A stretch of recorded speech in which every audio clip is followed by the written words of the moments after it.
ሰማያት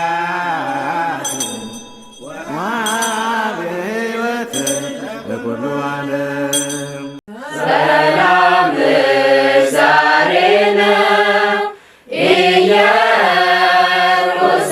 ኢየሩሳሌም ወዳጅ መጥቷልና አምላክ ዘላለም አምላክ ዘላለም።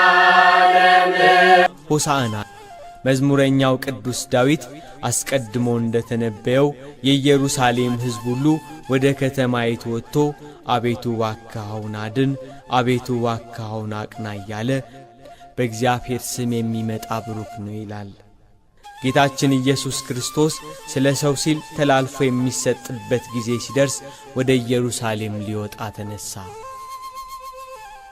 ደብረ ዘይት በሚባል ተራራ አጠገብ ወዳለች ወደ ቤተ ፋጌና ወደ ቢታንያ ጌታችን ኢየሱስ ክርስቶስ በአህያ ውርንጭላ ላይ ተቀምጦ ወደ ኢየሩሳሌም ቀረበ።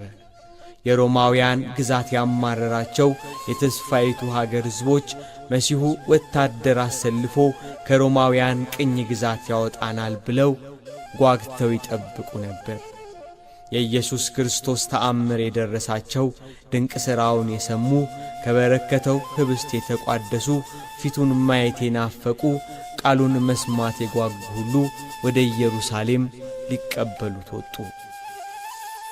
ግርማው ክብሩ ያስፈራቸው የኢየሩሳሌም ነዋሪዎች ተገረሙ። ከተማዋ ይሄ ማን ነው ብላ ተደነቀች። ወደ ደብረ ዘይት ቁልቁለት በቀረበ ጊዜ ሕዝቡ የዘንባባ ዝንጣፊ ይዞ አሁን አድን፣ ሆሳዕና ሆሳዕና፣ በጌታ ስም የሚመጣ ንጉሥ የተባረከ ነው፣ በሰማይ ሰላም በአርያም ክብር አሉ። እየወደቁ ሰገዱለት። በዘንባባ ዝንጣፊ ጨርቃቸውን መሬት እያነጠፉ በእልልታ ተቀበሉት። ከተማይቱ ታወከች።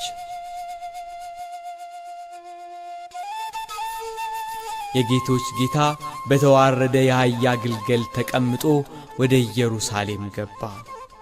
ሕፃናቱ በእግዚአብሔር ስም የሚመጣ ብሩክ ነው፣ አንተ አማልክት አምላክ የእስራኤልም ንጉሥ እግዚአብሔር ብሩክ ነህ እያሉ እያመሰገኑ ተቀበሉት።